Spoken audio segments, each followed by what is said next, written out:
Facebook Live here on Will's Fifth Quarter Special. I'm your host and creator of the show. You know and enjoy when the fourth quarter buzzer sounds at the end of a sports game. You turn to us for your fifth quarter sports talk. I'm Will Farlow. How's everyone doing this evening? It's a beautiful Thursday evening, August 15th, 2019 here in the south suburbs, and there's a lot to talk about. Collegiate sports, we're going to get into the Redbirds a little bit. I am planning to put together a Redbird Sports Update special coming up pretty soon. We have the Illinois State men's and women's basketball teams that are overseas currently. They're not on campus getting ready to go back to classes and starting their new semester. They are enjoying gelato and pizza and playing games in a tournament in Italy. So they spent 15 days here in Italy, and we're going to do a special Redbird Sports Update, as I mentioned, to kind of recap that. And we're going to talk to somebody from over at WZND, one of their sports reporters, to kind of give us some insight on that. ISU Volleyball is doing a scrimmage game that they do every year before the school year begins. That will be Saturday, so we'll talk a little bit like a pre-version of that. Football's not far away on the campus of ISU, collegiate football as well. So we have a lot coming up in the month of August into early September here. So stay tuned for some of the collegiate talk coming up with the episode. We're going to talk Chicago Bears tonight too. We just talked a little bit about women's and men's basketball ISU, but we'll get to more of that in a little bit. The White Sox are going to be on the road tonight against the Los Angeles Angels of Anaheim. So that's going to be a really good matchup and probably a really emotional one for Lucas Giolito. Tyler Skaggs has sadly been passed away for a while, and he's going to be playing against the Angels for the first time, if I'm correct, since Tyler Skaggs passed away. So that's going to be a pretty big deal for White Sox pitcher Lucas Giolito, just because of what those two meant to each other, going through the minors and everything like that.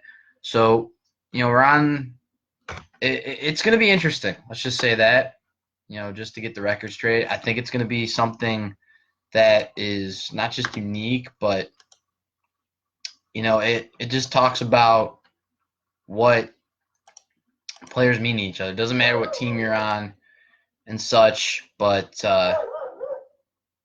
all that matters is that at the end of the day, you basically just you like what you do and you support each other. Doesn't matter what team you're on, White Sox, Cubs. And the White Sox will hopefully play well tonight in Anaheim. The Chicago Cubs are getting into action tonight as well. And Ronaldo Lopez will be opening the series for the White Sox tonight against Andrew Heaney of the Los Angeles Angels of Anaheim. Lopez coming in 7-9 record on the year, 5.16 ERA. Heaney record 103 for the Angels of Anaheim, 4.89 ERA. And some of the big bats for the White Sox coming through, they are without Yoan Moncada, but Ryan Goins has been holding third base very well. We saw him hold shortstop down for a little while recently before Tim Anderson came off the injured reserve from that injury that kept him out for 6 weeks with the ankle strain. And Eloy Jimenez has 20 home runs now, so he's going into his first game on the road in Anaheim Stadium in LA. So that's going to be a really big deal for Eloy. That's a big hitter's ballpark. You see Albert Pujols hit home runs over there. Mike Trout, of course. Justin Upton for the Angels. Wait till we see Eloy Jimenez hit his first home run in that ballpark. That's going to be if he gets that chance this week in this upcoming series here, that would be real exciting for White Sox fans. Even more excitement around this team that has a really good future going through. And they were just talking about the Chicago Cubs a little bit ago in the media today. They've been getting the players they need right now for their playoff hope, postseason hopes, trying to get the World Series. They're up against the Phillies right now. They're currently in play. And we're going to take you to that here in just a second. So the score, they're headed into the third inning at Philadelphia Citizens Bank Park. And it is a scoreless ball game. Yu Darvish on the mound for the Chicago Cubs. And we can talk about the Phillies. In the NL East, it's a very highly contested, competitive division in this year's Major League season. Last year, people thought that was the NL Central, but this year it is not just NL Central, it's NL East. That's the one I'm watching. If we're, like we're going to be doing on the show here, we'll probably do a nice playoff special of Major League Baseball here for WISP's fifth quarter special. And, if you're looking at the Cubs team right now, you got a good rotation. Pretty good veteran pitchers and Cole Hamels, former White Sox starting pitcher Jose Quintana, Yu Darvish, former Texas Ranger and LA Dodger, John Lester, and Kyle Hendricks. So that's a good rotation that the Cubs have. But they've always had to worry about the bullpen. But now it's the hitting at this point, too. They were just talking about on the radio this afternoon in some of Chicago's main stations. They talked about how, there's really good hitters that the Cubs have they could bring up. Like Castellanos is a good bat for the Cubs. The guy batted very well for the Detroit Tigers. He brought that bat over to Chicago. They get a good utility player in Tony Kemp, who, guys, he played for the World Series champion Houston Astros not too long ago. Now he's bringing that to the north side of Chicago. If you're Joe Maddon, you like what you have right now. Now, a lot of fans are worried, what's this team going to do in situations with the playoffs when you face a team like the Phillies or the Nationals and the Braves and some of those big teams. They got to worry about it as they go. Yes, the Dodgers are very strong, one of the best teams in the league, pretty much the top team in the league currently, actually. So if you're Joe Maddon and the Cubs, you don't have to worry about too much right now. You just got to do what you've been doing from the start of the season. You don't want to put too much stress on yourself, just in terms of, the more stress those players have put on themselves, it'll kind of throw off their focus and confidence mentality. That's what I always say, on the show. Talk about true confidence is important. We do a lot of different things on the show talking about that with their different teams, but that's just what I think the Cubs need to do right now. We had Luke Stuckmeyer on not too long ago. He said the Cubs just need to show their potential. If you guys remember that episode when he was on the show not too long ago during this baseball season, he went into really good depth about what the Cubs – he kind of pretty much foreshadowed where the Cubs would be right now. And, a team that has the talent, the players, their homegrown guys have delivered, obviously, in recent years for this team. World Championship in 2016, playoff runs every year after. But what they need to worry about right now is their window. Their window's open. And I heard this from NBC Sports Chicago's David Kaplan this afternoon, and I thought it was a very good point. This is the team to be upset about, but also to enjoy. Just in terms of they have great talent. Chris Bryant is going to be a really tough contract situation. Yeah, that's going to happen. It's a Boris client. But this team has a strong identity. A lot of fans on the north side of Chicago, Wrigley Field fans, Wrigleyville, wherever the Cub fans are, Cubs Nation, they're worried about what's going to happen in the playoffs. Don't worry about the playoffs right now. Just take it one step at a time. That's what I always like to tell myself personally, just to share with you guys. You take one little thing at a time, one inning at a time, one pitch at a time, one game at a time, one series at a time. You break it down, this Cubs team can keep it up. They got to keep that mentality going, their confidence. That's what's really standing apart from some of these top teams in the National League that they're close with. The Brewers, the Cardinals, the Braves, all these teams we're talking about, guys, the Dodgers. That's what's standing between the Cubs and those teams getting beat by the Cubs in the National League. People think, the Cubs can't go for a World Series. Any team can go for the World Series right now that's playoff bound or almost playoff bound. Expect the unexpected, guys. This Cubs team's got really good talent. I like their hitting a lot.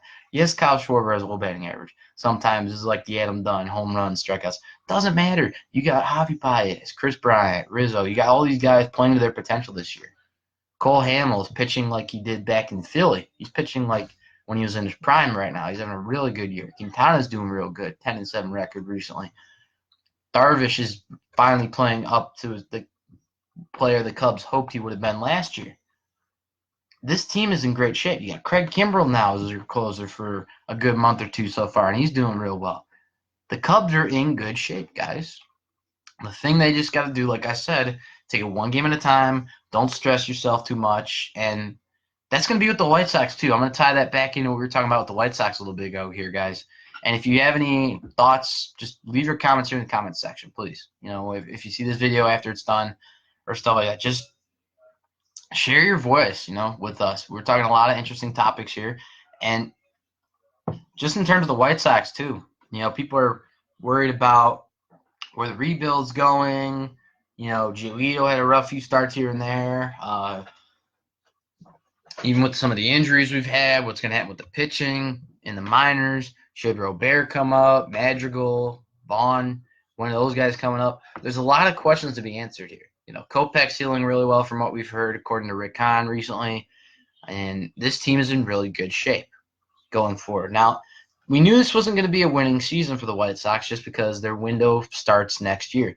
This year, what we needed to see from this White Sox team that we have so far, certain players playing up to their potential. It's kind of like Rick Hahn said in the offseason around the time of Sox Fest back in January. If these players, show that they still belong here and the major league roster, when we have other guys in the minors fighting for their spots, they'll get those spots. Like Tim Anderson is playing a career season aside from that injury. Yoan Moncada looks like the third baseman the Sox are hoping for now after he moved from second to third. Ronaldo Lopez, Giolito, Dylan Cease, who is doing really great. Yes, he has those one-inning issues, guys, but don't you remember Chris Sale? Yes, they're both different pitchers in different parts of baseball history, but Chris Sale, when he went in the bullpen, had some trouble. When he started as a starter a little bit, had some issues, just like Cease. Every pitcher's going to have their own growing pains, but it matters how they work through those. They learn from those mistakes. When he's a veteran in the next 4 or 5 years with the White Sox on the mound for the Southsiders, Cease will remember those mistakes from right now. He'll learn from it and gain experience. That's what these young pitchers have to do. That's going to happen with Michael Kopech when he comes back from injury next year and he's in spring training. He's going to have those growing pains again. It's going to happen, guys. Ronaldo Lopez, Giolito, the way these guys are as great as they are is they work hard at it, and we trust them as fans. White Sox Nation knows what we have coming up through this system, through this team. We owe so much gratitude to Rick Hahn, his staff, the scouting team. Nick Hostetler, got that recognition being made the major league scout from what he did with the draft for the White Sox in recent years. This team is on the rise, guys. It's going to be like we talk about with what's going on in LA with the Clippers and the Lakers with the big teams and stuff. We don't have that super team right now with both these baseball teams moving forward, Cubs and Sox, but we're getting pretty close to that here, guys. We're going to have 2 powerhouse baseball teams in the city of Chicago. It's going to be some really exciting stuff, and I can't wait to see how it continues. It's going to be some really exciting things going on both sides of Chicago. And yeah, the White Sox aren't going to make playoffs here. That's just a given. That happens. They might at most make a wild card.